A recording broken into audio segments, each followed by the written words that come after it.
What is the journey from being a social dancer and a student just having fun in dance classes into transitioning to working with dance and maybe becoming a part-time or full-time dance teacher?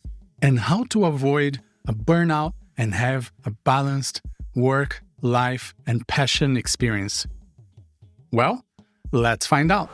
Hello everyone, and welcome back to ZoukNerds.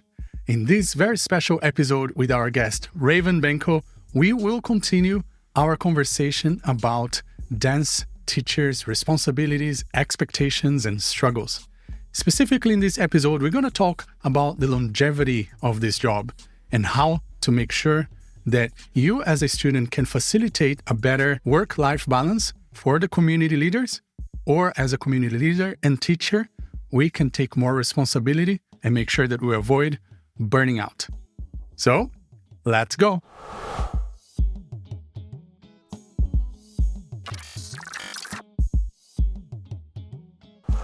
Hello everybody, and welcome back to another episode. My name is Alisson Sandi, and today we're here joined once again with Prada and Raven Benko for a second episode with the three of us. Hello guys. Hello everybody. Welcome back, Raven. Thank you. In fact, she never left. I never left. Yes, in between episodes, we just, have a quick chat, stretch our legs, shake our body a little bit, and then get back into it. And we're going to continue that conversation. If you were in our last episode, you know what we're talking about. How does your relationship with dance change when you go from dancer to teacher, organizer, admin, anything related to the dance community working situation? Yeah, that's one of the first things that I tell people when they ask me, hey, I want to start training to become an assistant or to help with something or a DJ. And I'm like, okay, look, understand things will change. Are you ready for it? Are you ready to feel like this is a place that you are expected to do things? This is a place that you will be tasked to do things. And this is a place that, well, that day that you don't feel like going to a social, that's not going to go down well because people are expecting you to be there. That day that you feel like, I'm just going to skip dance class. Well, that's not going to happen because you're expected to be there and teach or assist on that class. Even sometimes when you're sick, you're like, I need to cancel the class, but am I sick enough to cancel the class? It's okay. I'll just take some pills and go for it and battle it out. Yes, and this is most of the times nobody else doing that to you. It's just us doing it to ourselves. Okay, I'm not telling you your manager or the school owner should be the one doing this to you. They may not. But just our own relationship really changes. Certainly, for me, it did in a big way. Because when I started dancing, it was my pastime. And then when I became a professional or I started assisting and teaching, I did something that was not healthy. So that's why I want to put this in first. I switched my mindset into like, this is work. I have to behave a certain way. I cannot show my emotions. Nobody should know about my private life. I need to keep a distance. I need to build a wall. I did that. And looking back now, that's the reason why I quit dance in 2016 and I burnt out. So I don't recommend that. So on that note, I want to ask you guys, what have you done between your, let's call it amateur days, dancer days, student days, and then switching? What have you done that you think it was good? And what have you done that you think you'd do different now? I'm going to start with the second question. What I have done that I think I would do different. And part of this is based in the fact that dance isn't my full-time job, right? Teaching isn't my full-time job. I usually have a full-time job, 9 to 5. I was federal worker for a while or doing all sorts of other things. And I ended up using all of my dance energy on teaching. So for me, I have, certain amount of energy allocated for my work, and then certain amount of energy that I have on top of my work that I can do other things. And then I need my alone time and sleep and to not be around people, right? And so dance is such a social environment, and I love that about it. It has brought me so many friends, but I only have so much energy that I know I can commit to being in those spaces. And just the way my schedule has worked, I've allocated almost all of it to teaching. And so by the time more things come around, a visiting artist comes and they're having really cool classes, or there's an extra social on a weekend, or friends want to meet to dance or whatever, I find oftentimes that I am out of energy. It's really hard for me to go to these things and enjoy them at that point. So I found that I pour all my energy into teaching. And then when I have those opportunities to be a dancer or be a student, I'm so depleted that I don't get to enjoy them as much. And I'll be honest, I haven't found the balance of it yet. When you have a full-time job outside of dance and then you're doing the more organizational or teaching side of dance, having even more time to dedicate to it as just a hobby has been really hard for me to find. I don't know, you guys, do you have that as well, where you get to the point where you're I can't dance anymore this week? Very rarely, though. Yeah, but you're a special, I think. He's a very special one. Yes. Very. No, I will tell you my secret. It's not a secret. I think it's a combination of things. So I was a primarily student social dancer for over a decade before I started teaching. Mm-hmm. So I think it sedimented in my core that there is this realm of social dancing that is its own thing. Floating in the air is its own thing, separate. So I think because the amount of time that I was dancing before, it created very clear distinction when I am social dances versus when I am doing everything else or anything else related to dancing as a work, as a profession. Mm-hmm. And the other thing too, that was really interesting that I realized later is I used to do meditation retreats in a Zen Buddhist monastery. And in one of the retreats, this Zen master came from Japan, 94 years old, super nice to be around the guy. And he had these two helpers that would walk around. One was Brazilian, one was American. And I asked the American, what do you think meditation has helped you with? And he said, it helped me observe my thoughts and compartmentalize. Mm-hmm. And then I started to practice compartmentalization. Mm-hmm. So it's basically, you put things in little boxes in your brain, and when it's time for something, you open the box and then you close it and go. So for me, everything that dance involves is compartmentalizing these little boxes. So social dancing has this big, beautiful box that when I open, I'm there. And when it's time to teach, I close the social dance box and I open the teaching box. So they don't mix very much. They do mix when it's too much. When it's too much of something, then they mix. And also realizing that there are external factors that can impact. So I think one of the episodes, right, Alisson, we mentioned my experience in Rio when the boxes were completely messed up. I couldn't compartmentalize. Everything was bad. I was going to this. It was my first time in 20 years that I didn't want to dance, but it was the first time. So it was a big deal for me, and I didn't know how to deal with it. I called Alisson, we had a talk, then we did an episode about it, and it was a whole thing. But it was because of, I think, external factors, the place, the music, the people, the environment overall. But when I'm in a familiar location, like here, when I go to Taipei, or when I go to Australia, or when I go to these places that I have been so many times, it's joyful. And actually, the social dancing part is a relief. It's the thing that takes my mind away versus being the thing that I need to put extra energy to do is the thing that I release. But I'm a lead as well, and I think that has an impact as well, So that's it. That's how I do it.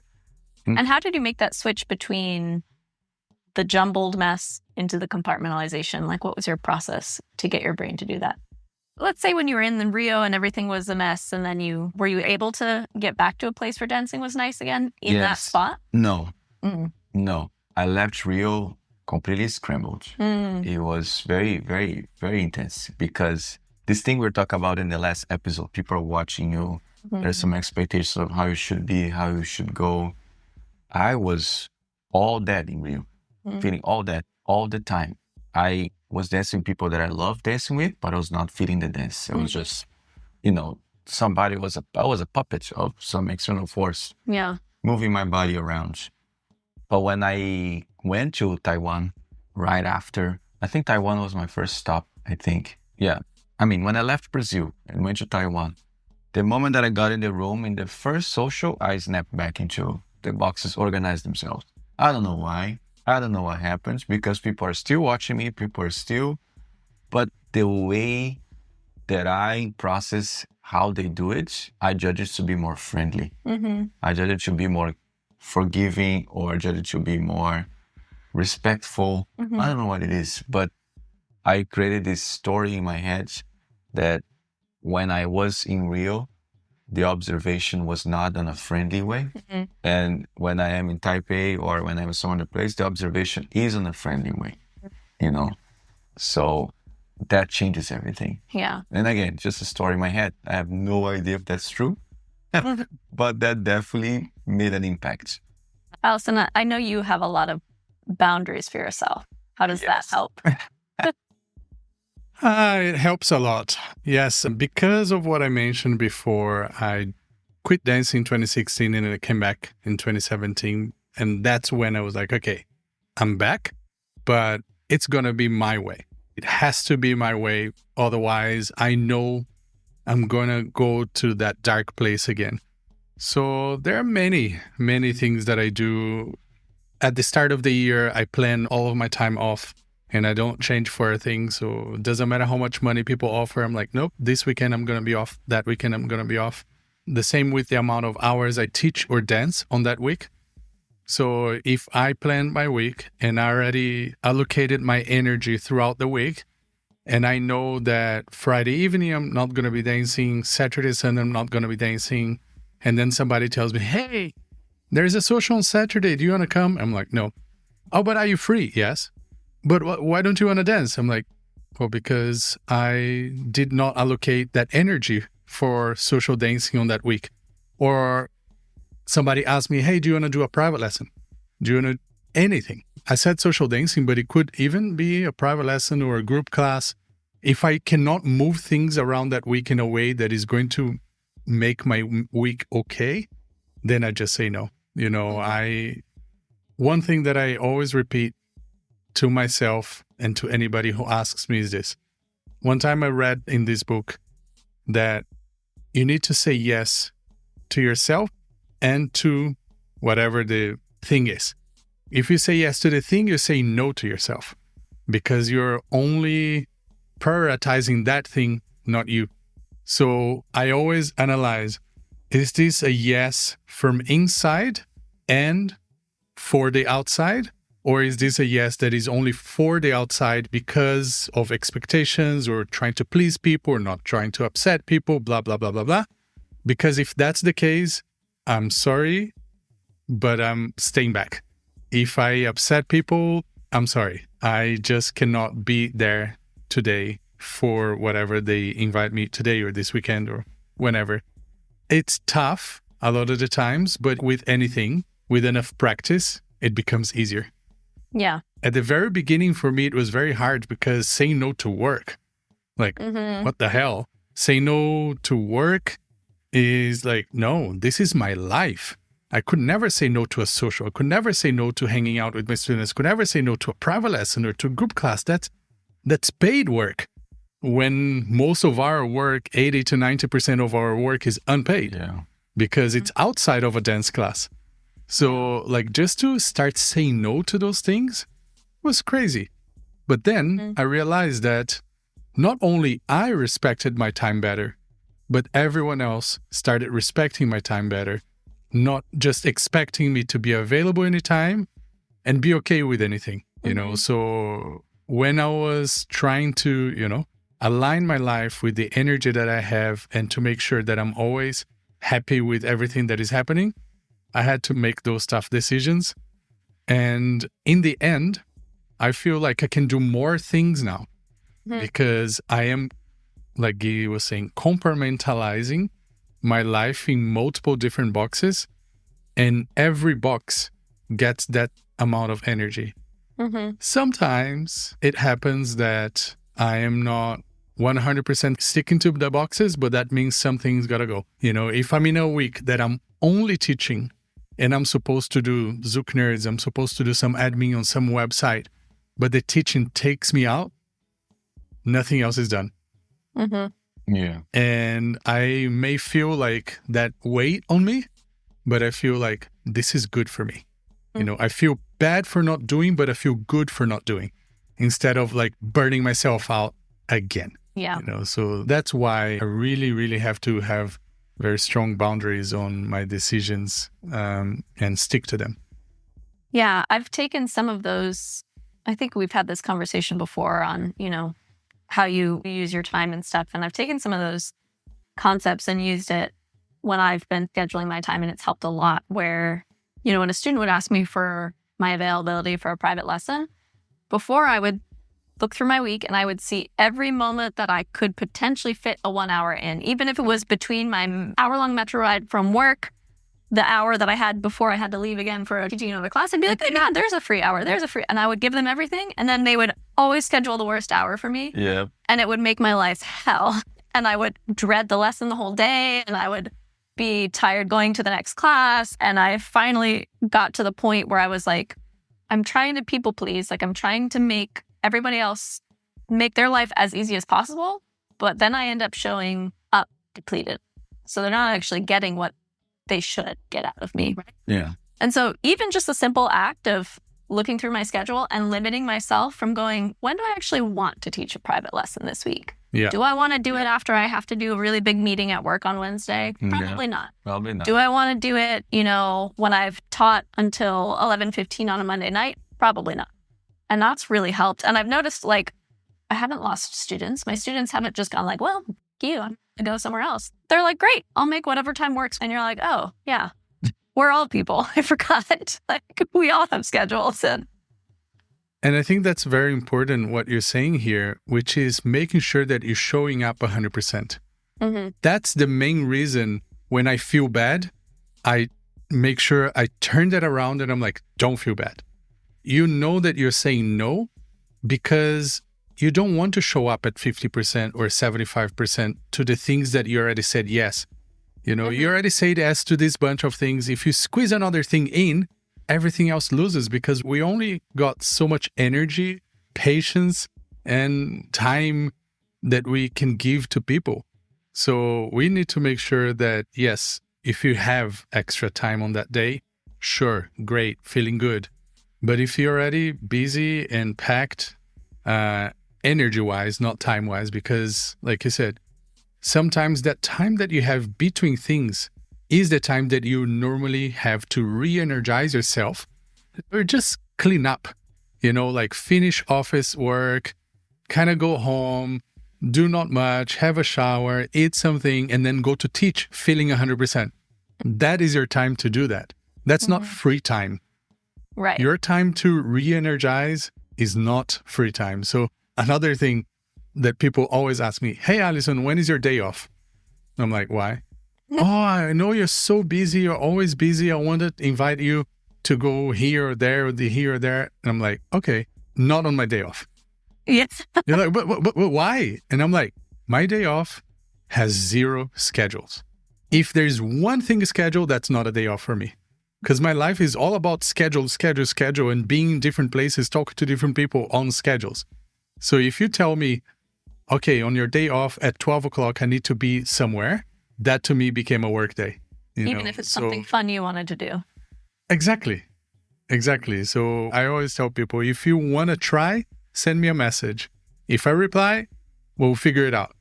Because my day off is usually my offline day as well. Yeah. So you're probably not going to reach me until the next day. But in case I feel like, you know what, I want to get out. Let's see what's up. And then I get your message. I'll go like, hey, yes, let's do it. It'll be last minute, if anything happens. Yeah. And here we talk about everything else about that.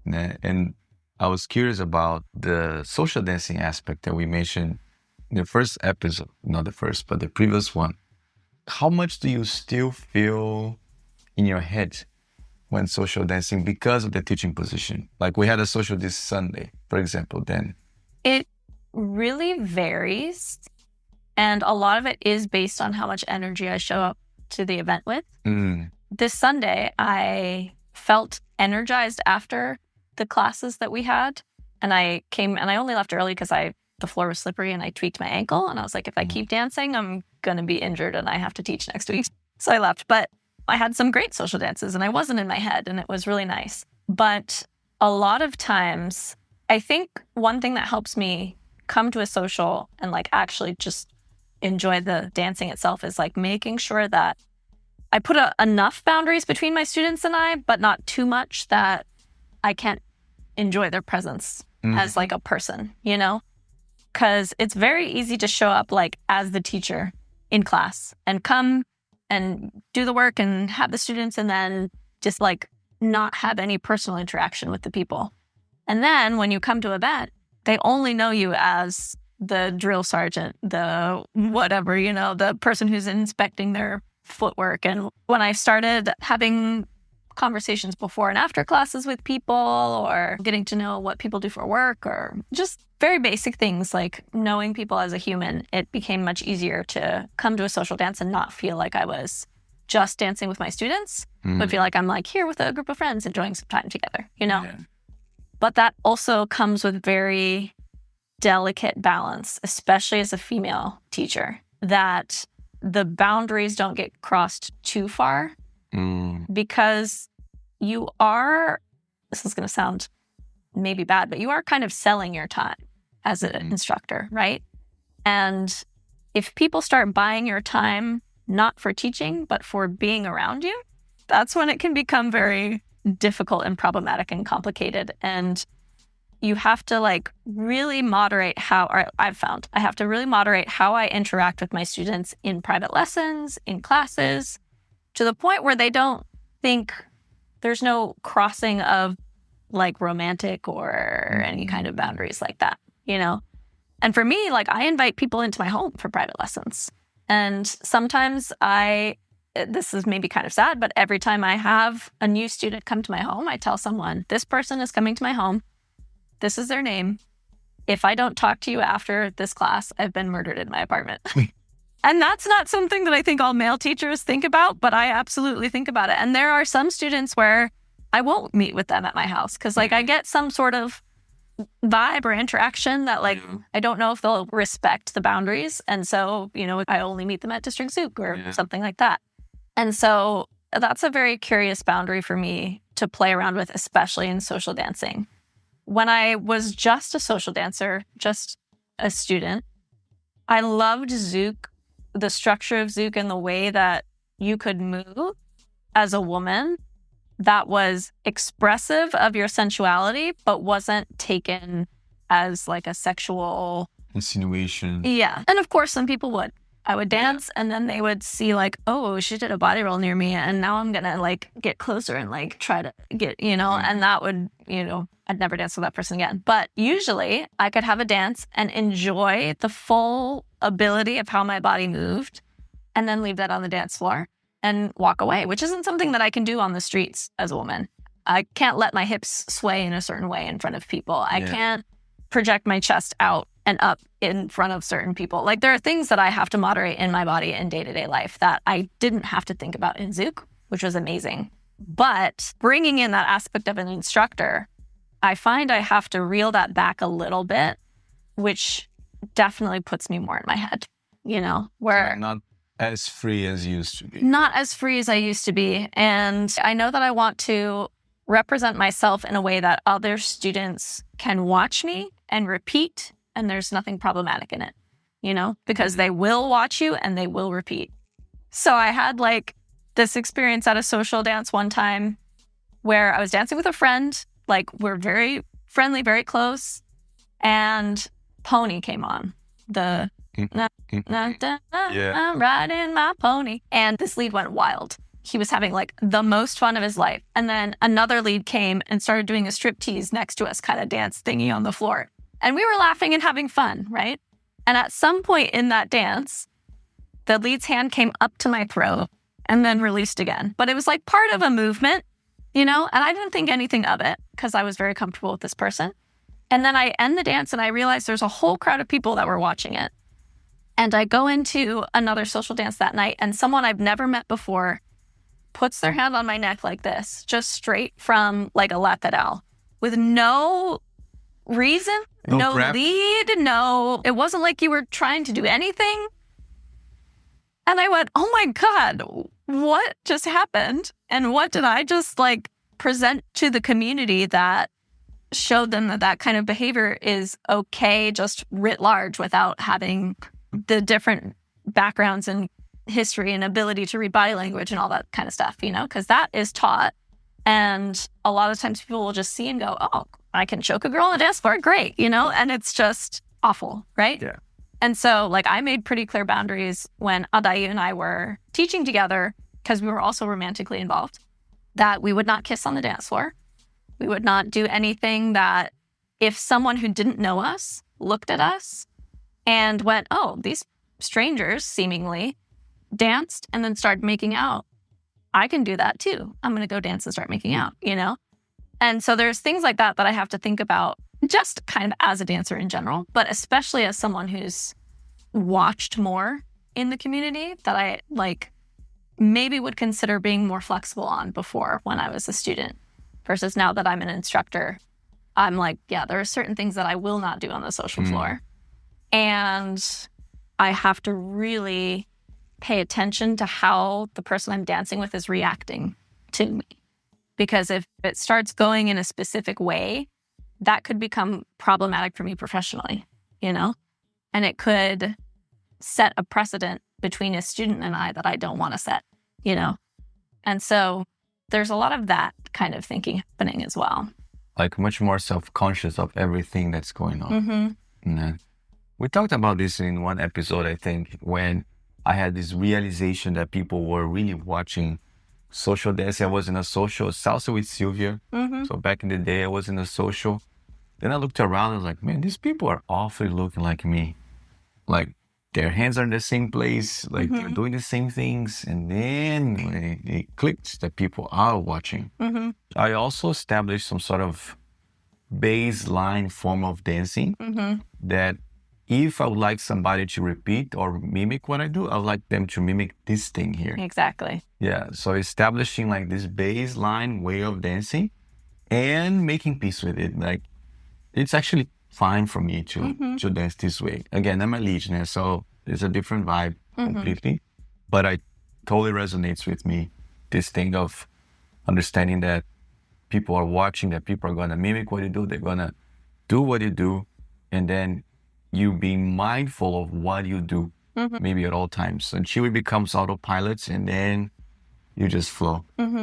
I think I was lucky of having had several teachers who were really strong social dancers, and on the floor, they would blend.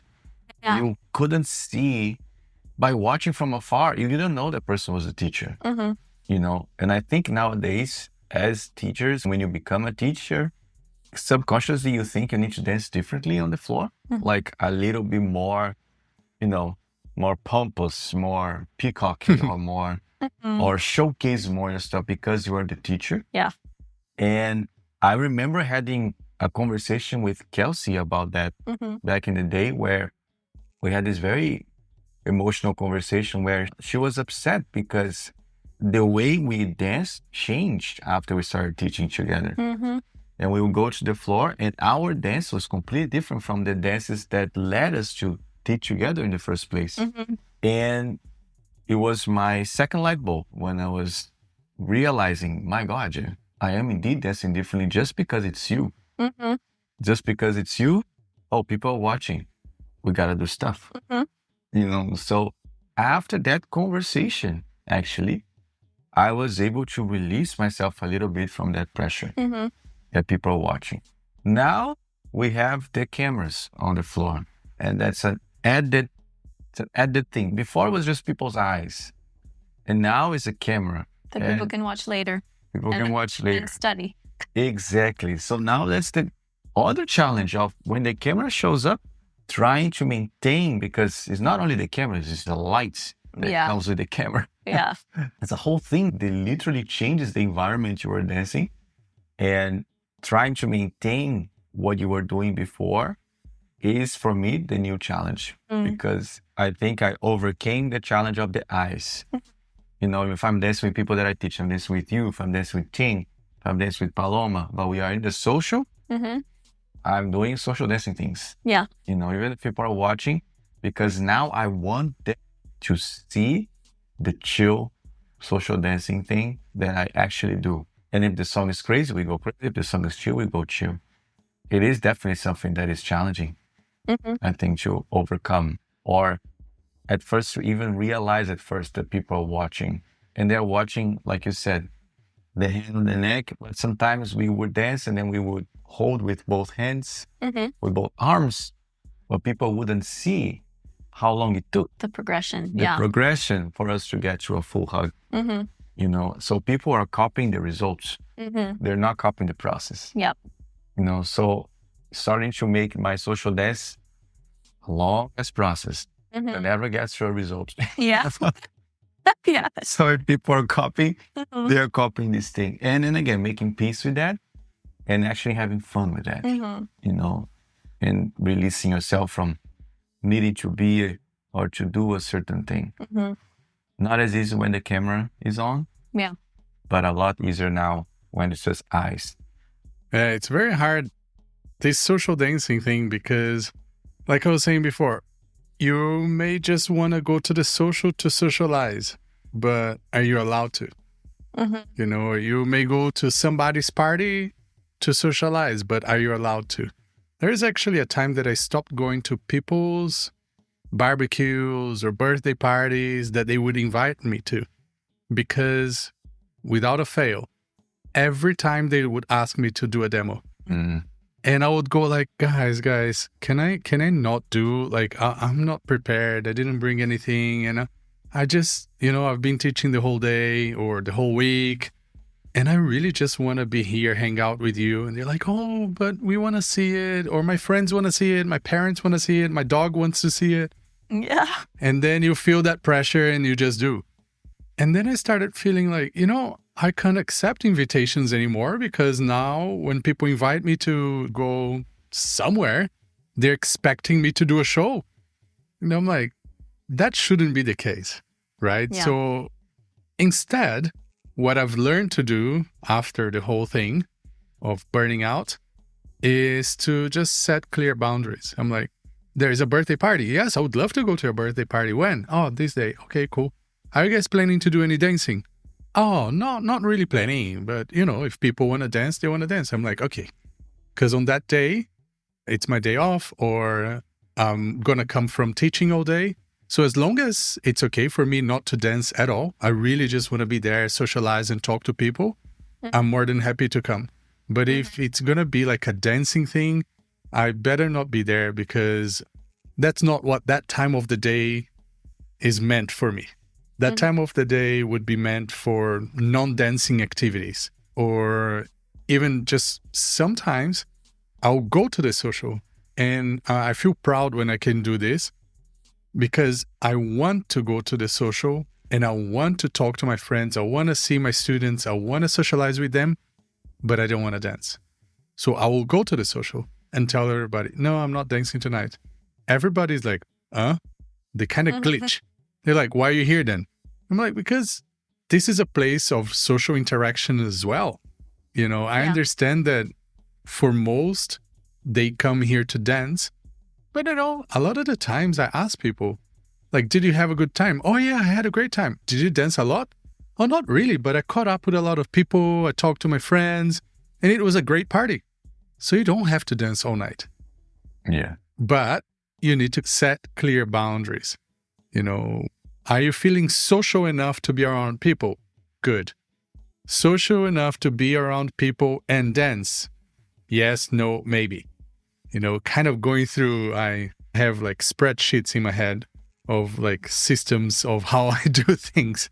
Infographics, because that's what I need to do. And for anybody listening, if you're feeling that way, the ways that we're talking here, maybe try one of those things that we're talking about here. Like you don't have to remove yourself. You don't have to lose the passion or get to a point where you're resenting something. Don't let yourself get to that point. And don't feel bad introducing boundaries. Those are there, at least for me, to make sure that I never quit again, to make sure that I'm always 100% with the people that are near me because I chose to be there 100%. And if I didn't, I wouldn't be there. So show up 100% or don't show up, and don't feel bad, and explain your situations. Communication is key. If other people get upset with you, what can you do? Look after yourself first. Yeah, I think that like the people that deal with the arts, they might face something similar. For example, a comedian that is invited to a party, people might say, "Oh, tell us a joke, like do a bit for us, or somebody who is a cook." And there might be always the expectations that when they cook, it's gonna be because it's a cook, it's what they do. Can you do something for us? So I think there might be something that people who do art might face in some shape or form, because there is this expectation that is built from the people who are interacting with us, that we are always on to do the arts that we work. And we're always going to do it at the same level of perfection every time. And just because we love it doesn't mean that I'm available to do this 24/7. Yeah. And I think that's why a lot of artists hang out with a lot of artists, because we know the struggle, so we don't expect anything. Yes. But then when you're invited to go to a place where there's more like non-dancers, a few dancers, then like you are in this imbalance of power. I don't know if that's right to say, but I mean, you're in a place where you become an attraction. I love to go and meet the friends of my students, the family of my students, because I used to love to take my family to the dance school and say, "Hey, these are my teacher, these are my teacher, these are my teacher." But I never asked my teachers to dance for my parents. That's the difference there. And it's something that you may not realize, but when you come into the dance community wanting to be an artist and wanting to have the attention, the shows, your face on the website, on the Instagram posters, and on all of those things, that may be the shiny gold things. But there are other situations of your life that may also get, affected if you don't put some boundaries. So be warned. Yeah. With all these things that we were saying, combining this episode and the previous one, what I'm realizing right now is that when people want to teach and they go, "I want to teach, I want to be a teacher and do all these cool things." And when they start doing it in some capacity, what you were saying about the energy levels, and you dedicated so much energy for this portion of the work here that when I want to use it for the fun part of it, I don't have it anymore. So the fun part of it crumbles, and we sort of already have this happening. I know people who want to teach, who are dedicated and who are training and coming, but they're not coming to the socials, and for me particularly, it's a very particular view that I have. It's the social is where it's at, is where you see what you're teaching coming to reality. When you see if the curriculum is working, if you see if people are getting the things, dedicating all the energy just to the part of the teaching and not leaving the energy to social dance, it starts to actually make you go away from the students a little Disconnect, bit. yeah. Disconnect, exactly. From the goal. Exactly. You're training people all this much, but you don't get to see them dance. You don't get to feel them. You don't get to experience them. And that is something that I realized, because it might be, of course, a mix of all the things. I don't have the energy. I taught all day. I'm so tired. And then I'm going to get there. All these people are going to be on me, watching me. these cameras are coming, so it's so much that I understand so much why the teachers sometimes they don't dance in the social, they dance very little, or they just sit down and hang out. I completely understand. It makes a lot of sense. For my way of doing things, very difficult. I want to dance with the people. I really do so much. So it's this energy kind of like almost often there. It's in this little box protected by force shields. But even when I've been teaching all day, but I know that it's not forever. It's not going to last forever, the same thing. I've been telling Alisson, I think, and I've been telling certain people that my teaching energy is also changing as well. I'm becoming more and more dreamy about the prospect of one day select carefully who is going to be in my class. Have like a interview to come to class for particular topics. I think we were talking about this weekend, that we were observing certain students in class during the workshops and thinking, would I want to go deeper with this person? Is this person someone that I would want in a cohort that wants to go deep into certain topics? The teaching energy is changing as well. The social dancing energy is changing. In the end of the day, I think it's more finding the balance, which is pretty hard. Either we go all in or sometimes all out. That tends to be the case. That tends to be the case. Very hard to pace ourselves, man. So hard. So I think like combining the previous episode with this episode that we mentioned. In the previous episode, we talked about like the expectation of wanting to teach certain things and ending up teaching basic stuff for a long time or so many times. And this episode, when we talk about how that affects your social dancing experience as a follower, because Alisson and I, we talk a lot about the leader's perspective. So it's really good that you are commenting about the follower's part. We have all this complexity of things going on, which in the end of the day, for me, it's again, just reinforcing the invitation for people to find balance in what they want to dedicate to and how they want to do that as well. Like we're saying, either we go all in or all out. And we want to try and find a way to slowly build up. And I think people have sometimes much more the well-being of the group or of the students, like on top of our well-being. Yeah. But we need to have the energy, like Alisson was saying, that we need to be full. Our battery needs to be full, like we were saying for the private lessons as well. So we can deliver something, from the fullness of our being. So in the end, I think if you want to teach, if you want to become a teacher, be aware. Yeah. I think the last thing to say too is I have to remind myself constantly to check my own ego, which sounds like, especially as a teacher, right? You will get your ego checked just by being in a room full of students over and over. But I've also found that when I tell myself, you're not actually as important as you're making yourself, it becomes much easier. Like sometimes I'll go, oh, if I don't show up to this practica, I'm going to ruin everyone's day and Ashley's going to be disappointed and all my students are going to hate me. And I don't go and everyone's fine. The world goes on. And sometimes I make myself too important in everybody else's lives and not important enough in my own life, And it's a total just misconception of how things are working. So that's really been helpful for me, especially recently, to just say, Raven, you are important and you might not even be missed if you don't go. So take it as a gift. Yeah. No, and especially if we have a team, that, some other people are going to be there. Luna's there, Gabi's there, and then I go, Go the next time. Yeah. 100%.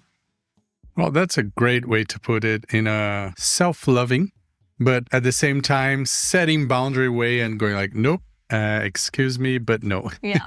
So, well, that summarizes these last two episodes that we've had. Very special ones, our 40th and 41st episodes for season 5. So thank you, Raven, for being here. It's been a huge pleasure. So thank you. Thank you for having me. been great.